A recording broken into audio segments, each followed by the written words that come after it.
Good morning friends. और आज की वीडियो में हम लोग जानेंगे, जैसा कि आप देख रहे हैं, पैसिव ऑफ परफेक्ट टेंसेस।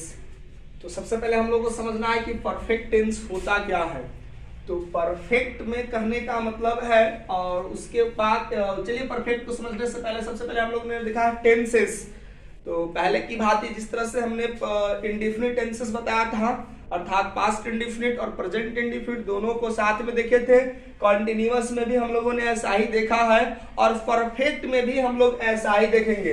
तो परफेक्ट का मतलब है कि कोई ऐसी एक्शंस और एक्टिविटी जो प्रेजेंट टाइम में जस्ट फिनिश्ड हुई हो या अभी अभी समाप्त हुई हो, तो ऐसी एक्टिविटी को हम लोग कहते हैं परफेक्ट टेंसेस। तो परफेक्ट टेंसेस यानी कि कहने का मतलब है कि प्रेजेंट का भी परफेक्ट देखेंगे और साथ ही साथ पास्ट का भी परफेक्ट देखेंगे। तो चलिए हम स्ट्रक्चर्स पर सबसे पहले बात करते हैं। स्ट्रक्चर जो हमें दिखाई देगा वो होगा सबसे पहले एज यूजुअल सब्जेक्ट होगा सेंटेंस बनाने के लिए। उसके बाद ये हम हैज हैव का इस्तेमाल करते हैं। किसका इस्तेमाल करते हैं? हैज हैव का। तो हैज हैव का इस्तेमाल हम लोग करते हैं सब्जेक्ट के नंबर और पर्सन के अनुसार। और यदि हमारा सब्जेक्ट सिंगुलर है तो हम लोग हैज को प्रायोरिटी देंगे। यदि सब्जेक्ट हमारा प्लूरल है तो हम लोग हैव लगाएंगे। और पास्ट टेंस में दोस्तों हम लोग सीधी इस्तेमाल करते हैं हैड, और ये सब्जेक्ट के नंबर और पर्सन से किसी तरह से इसको कोई लेना देना नहीं होता है। सब्जेक्ट हमारा सिंगुलर है तो भी हम हैड का इस्तेमाल करेंगे, सब्जेक्ट हमारा प्लूरल है तो भी हम दोनों कंडीशन में किसका इस्तेमाल करते हैं? हैड का। और चूंकि परफेक्ट में हम लोग वर्ब का थर्ड फॉर्म इस्तेमाल करते हैं। और पैसिव पढ़ रहे हैं ना दोस्तों? जी हाँ, आपको मैंने बताया था कि पैसिव पढ़ने के लिए जो सबसे ज्यादा इंपॉर्टेंट होता है वो इंपॉर्टेंट होता है ट्रांजिटिव वर्ब। और चूंकि परफेक्ट है तो ट्रांजिटिव वर्ब का थर्ड फॉर्म में रहेगा, ठीक है। और उसके बाद हम लोगों को ये जो दिखा ना, ये अंडा नहीं है दोस्तों, ये ऑब्जेक्ट है। क्या ये? ऑब्जेक्ट, ठीक है। आप इसको अंडा भी समझ सकते हैं, एक चूंकि शेप में क्या है, राउंड टाइप पर है। रेस्ट वर्ड यहाँ पर कुछ भी हो सकता है। चलिए बना रहिए, आपको समझ में आएगा। तो जब हम पैसिव बनाते हैं तो करते क्या है, ये ऑब्जेक्ट बेचारा सबसे पीछे है, कहेगा कि देखो तुम यार एक्टिव में सब्जेक्ट सबसे पहले तुम पहले था, थोड़ा सा मुझे प्रायोरिटी दो, ये कहेगा हम सबसे पहले आएंगे। तो ये ऑब्जेक्ट हो गया, ठीक है। और जो हमारा ऑक्सिलरी वर्ब है, ऑक्सिलरी वर्ब पर दोस्तों मैं बार बार बोलता हूं, मैंने इस पर एक स्पेशल वीडियो बनाई है, आप उसको देख सकते हो, ठीक है। तो हैज हैव हैड ये हमारा ऑक्सिलरी वर्ब है। और ऑक्सिलरी वर्ब में भी कैसा वर्ब है? Primary auxiliary verb. और प्राइमरी ऑक्सिलरी वर्ब में इसको हम लोग क्या कहते हैं? Verb of possessions, verbs of position. क्योंकि हैज हैव हैड का इस्तेमाल हम लोग किसके लिए करते हैं? पोजीशंस दिखाने के लिए, ठीक है ना। तो वर्ब ऑफ पोजीशन में हम लोग हैज हैव का इस्तेमाल करते हैं। जैसे कि मेरे पास एक फोन है तो आई हैव ए फोन, उसके पास एक कार है, ही हैज ए कार, ठीक है। तो ये जो हुआ, इसके बाद हम लोग हैज हैव हैड। दोस्तों ये चीज कॉमन रहेगा। उसके बाद हमें याद रखना है कि जिस तरह से हमने बताया था प्रेजेंट में बीइंग का इस्तेमाल करते हैं दोस्तों, उसी तरह से हम परफेक्ट में बीन वर्ड इस्तेमाल करते हैं। किसका इस्तेमाल करते हैं? बीन। ये बीन क्या होता है, इस पर खासकर मैं एक स्पेशल वीडियो में बनाऊंगा टू बी वर्ब पर, तो आपको बेहतर समझ में आएगा। यहाँ पर फिलहाल हमको याद रखना है बीन इस्तेमाल करते हैं। पैसिव में तो हमको ध्यान ही रखना है हर जगह वर्ब का थर्ड फॉर्म।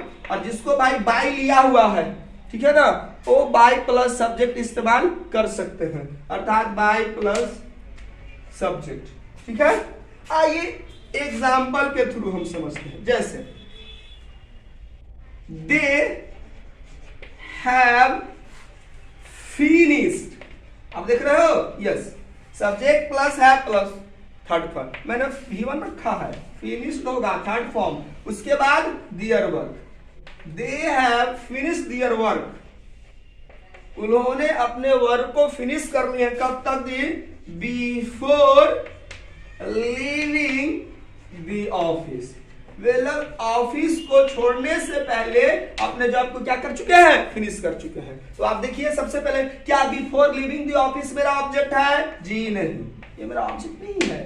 ऑब्जेक्ट फिर क्या होता है? एज यूजुअल डिस्कस पॉइंट है, ऑब्जेक्ट याद रखना है, जो वाट और हुम का जवाब दे स्ट्रॉन्ग वर्ब की उपस्थिति में दोस्तों, यही वर्ड्स हमारे सेंटेंस के ऑब्जेक्ट कहलाते हैं, अर्थात दे हैव फिनिश्ड। क्वेश्चन पूछिए व्हाट हैव दे फिनिश्ड, तो आंसर मिलेगा देयर वर्क। तो दियर जो वर्क है ये मेरा ऑब्जेक्ट क्या है? समथिंग। ये सब हमारे रेस्ट वर्ड, आप फिलहाल कहिए इसको रेस्ट वर्ड्स कहिए या इसको अदर वर्ड्स कहिए, इसमें किसी तरह की कोई दिक्कत नहीं होनी चाहिए, ठीक है। तो यहां से हम लोग कर सकते हैं दियर वर्क, ठीक है, दियर वर्क। अब बताइए, वर्क मैंने बताया था अनकाउंटेबल नाउन होता है, ठीक है। जब अनकाउंटेबल नाउन है तो इसको हम क्या करेंगे, इसके अनुसार हैज इस्तेमाल करेंगे। Their work has been finished, ठीक है, किसके द्वारा फिनिश किया गया है? तो their work have been finished by them, यहीं पर भी लिख सकते हैं आप, बाय देम आप यहां पर भी लिख सकते हैं, नहीं तो सबसे पहले आप रेस्ट वर्ड को लिखिए और बाद में मेंशन कर सकते हैं। Before leaving the office, before leaving the office, ये आपका हुआ। चलिए आप इसको नोट कीजिए और लेफ्ट साइड को मैं इरेज करता हूं, अगले सेंटेंस पर मैं डिस्कस करता हूं। आपको सिर्फ याद रखना टेंस बेस्ड हम लोग वॉइस पढ़ रहे हैं, इस पर कोई विशेष दिक्कत नहीं है, ठीक है ना। तो इसमें देखो गौर से तो कुछ और सेंटेंसेस को, जैसे यू हैव मेड अ, चलिए पास्ट में कर देता हूं, you had made a beautiful speech. यहां पर ब्यूटीफुल का मतलब है बढ़िया, beautiful speech before the crowd. भाई भीड़ के सामने तुमने जो स्पीच दिया है वो लाजवाब स्पीच था। आइए ना इसको हम आपको बताते हैं। ऑब्जेक्ट पहचानिए, ऑब्जेक्ट क्या दिख रहा है? A beautiful object. क्या है ऑब्जेक्ट मेरा? A beautiful object. जब ब्यूटीफुल मेरा ऑब्जेक्ट हो गया, पैसिव कैसे कन्वर्ट करोगे? देखो आसान है, ए ब्यूटीफुल स्पीच, ठीक है, अ ब्यूटीफुल स्पीच। तो हम लोग देख रहे थे a beautiful speech had been made by you, ये हमारा रहा परफेक्ट बेस पर। और चलिए कुछ और एग्जांपल लेकर मैं आपको समझाता हूं।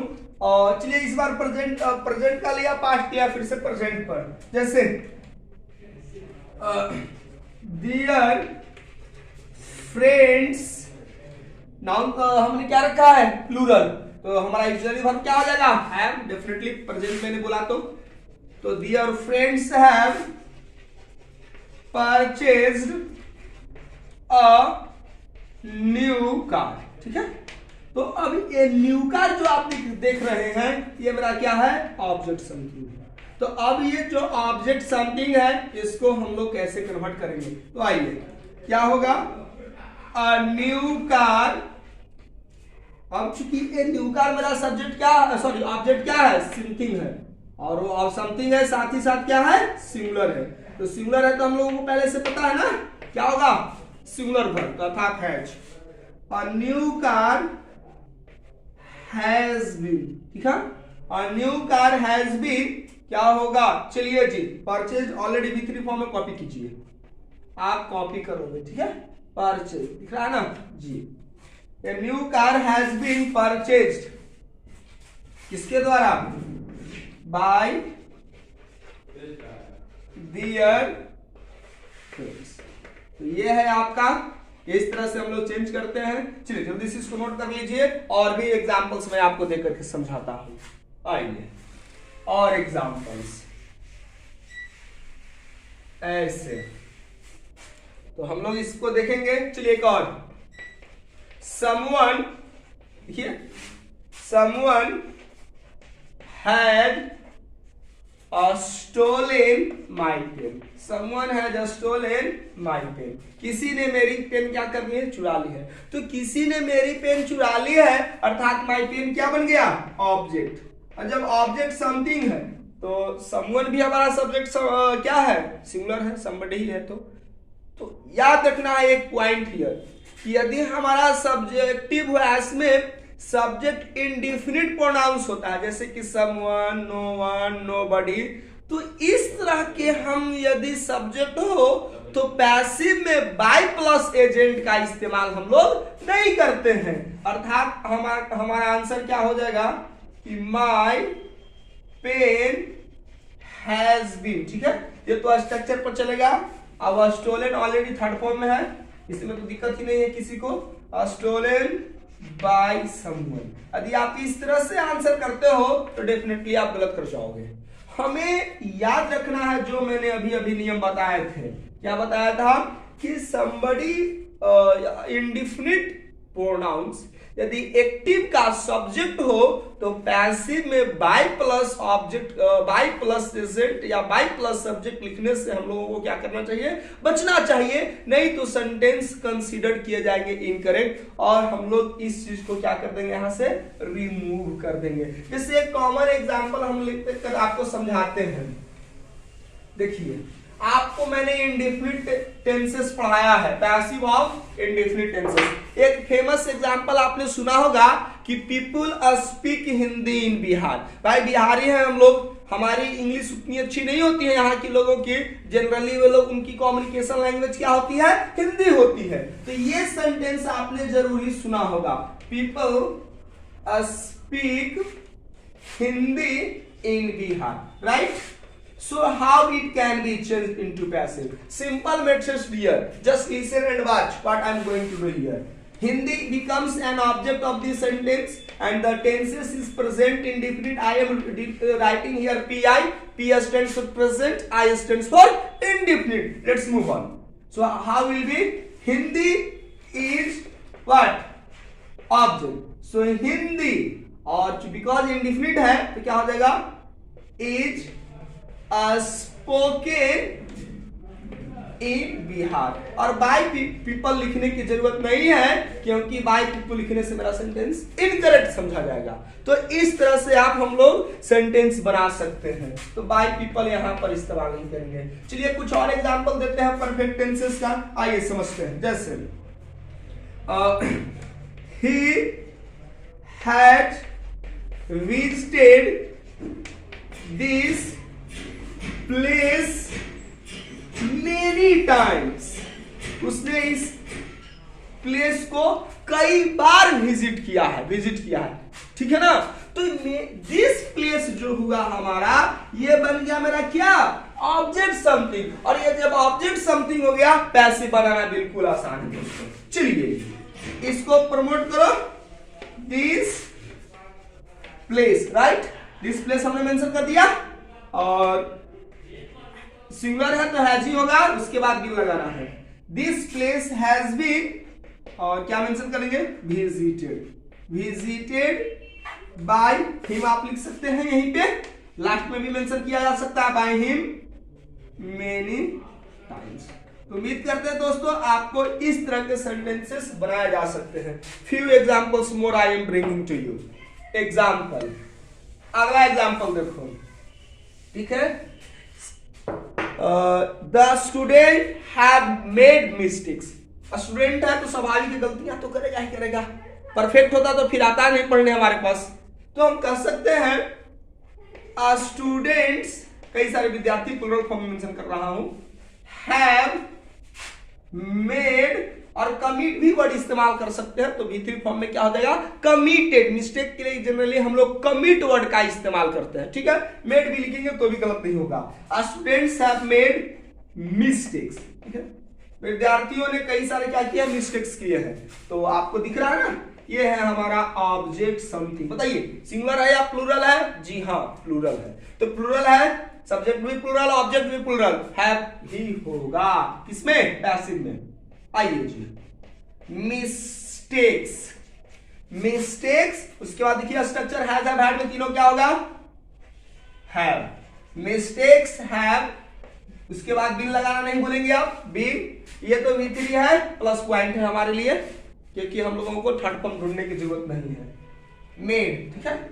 मिस्टेक्स हैव बीन मेड, और किसके द्वारा मिस्टेक किया गया है, by students, by students, by किसके द्वारा, स्टूडेंट्स।